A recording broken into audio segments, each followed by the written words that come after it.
Ayan, siguro may hint na kayo kung sino at ano ang pag-uusapan natin ngayon.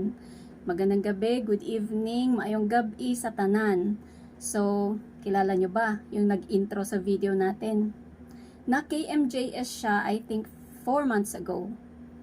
Yes, na-feature siya sa KMJS dahil sa kanyang signature dance moves. Tapos, pinagkakaguluhan daw ito sa mga gig sa Mindanao at siya ring sinasayaw ng buong Pilipinas ngayon. Naging follower ako sa Facebook ni Elias JTV nung before siya na-interview ng KMJS. Siguro around 1 million pa lang yung kanyang followers sa Facebook dahil nga meron siyang banda, yung Kalumad Band. So under sa lumang management pa siya nun. And then after siyang nag-KMJS, lumobo na rin ang kanyang following sa 6 million. As of now, meron siyang 6.2 million followers. At hindi lang yan taga Mindanao lahat or Visayas. Meron na rin siyang mga followers dito sa sa Luzon. Nabanggit ko dati meron siyang Kalumad Band, pero after ng kanyang I think KMJS appearance, lumipat na rin siya sa bagong management under sa isang girl naman na manager.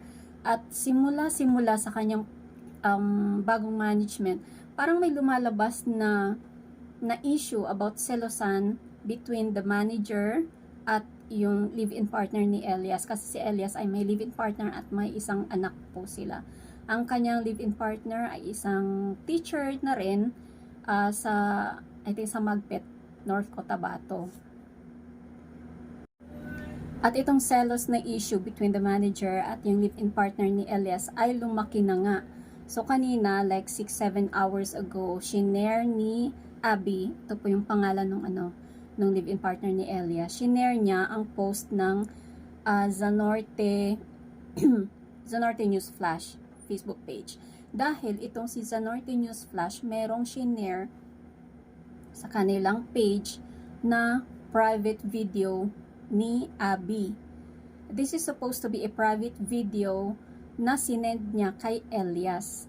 At sabi niya, ito ay foul na. For one, sharing a video online without the owner's consent, especially with the intent to shame the person concerned, is considered cyberbullying and harassment. Yun. Tapos second, sabi niya, reading someone's conversation in any social media platform is a privacy breach. Take that into consideration. So para Piling na gina niya, siya na gid ang kain na? Dili, di siya kain na. Pagka siya na yung... So yung narinig nyo pong boses ay boses ni Abby na live-in partner ni Elias. Ang sabi naman ni Abby sa kanyang official Facebook page, it was supposed to be a private video from her to Elias. Dahil nung birthday ni Elias, pinaghandaan niya daw talaga yon dahil supposed to be walang commitment si Elias nung araw na yon. I'm not sure kailan birthday ni Elias, May or in June. Pero nagulat siya nung araw mismo ng birthday ni Elias na supposed to be pauwi na sila ng Magpet, Cotabato, ay nagkaroon pa ng meeting ang management. So parang na-frustrate si Abby dahil sabi niya, bakit daw tinaon pa sa birthday mismo ni Elias yung meeting, para bang syempre meeting is work related, supposed to be day off niya yon dahil nga birthday niya. So sabi ni Abby, sabi pa niya, nilabas niya ang frustration doon sa video, at isa pa, confident siya na si Elias lang ang makakakita ng video at wala nang iba. Pero ngayon, clearly, meron ngang tao na talagang nangingialam daw ng kanilang personal na Facebook account. So, isa pa yon sa mga issue na lumalabas ngayon. So, yun nga, sa araw ng birthday ni Elias na supposed to be day off daw niya, ay nagpatawag pa ng meeting ang management. And then, after meeting, kailangan pa niyang bumiyahe ng ilang oras bago makarating ng lugar nila sa Magpet, North Cotabato. So, pinaghandaan na daw yun ni Abby. Dahil baka raw gabihin na nang dating ang mga kabanda ni Elias, pati nga yung celebrant na si Elias. So tama nga, May 11 daw ang birthday ni Elias at Mother's Day pa daw. Ito ay ayon sa post ni Abby. So, akala niya, after meeting, diretso na nang uwi si Elias sa kanilang bahay sa Magpet. Pero, yun pala, may segue pa. Pumunta pa daw ng graduation ng anak ng kanyang manager si Elias para daw magsabit ng garland. So talagang sobrang disappointed daw talaga si Abby na parang bang, talaga kailangan pang pumunta ng graduation ng anak ng manager kaysa umuwi sa amin na kanyang pamilya sa araw ng kanyang kaarawan at Mother's Day. So nakauwi naman si Elias sa kanyang bahay pero May 12 na, like kinabukasan after ng kanyang birthday. So sabi ni Abby, pagdating ni Elias ay kinonfront niya ito kung bakit yun nga, may mga commitment pa siya na supposed to be birthday niya. So ang sabi ni Elias daw, bayad naman daw siya nung pumunta ng eskwelahan para doon sa graduation at para na rin daw ma-promote ang kanyang banda doon sa nasabing eskwelahan. So sabi ni Abby, talagang kailangan kong habaan yung aking understanding dahil para din naman sa amin, sa pamilya daw nila yung ginagawa ni Elias, yung effort ni Elias.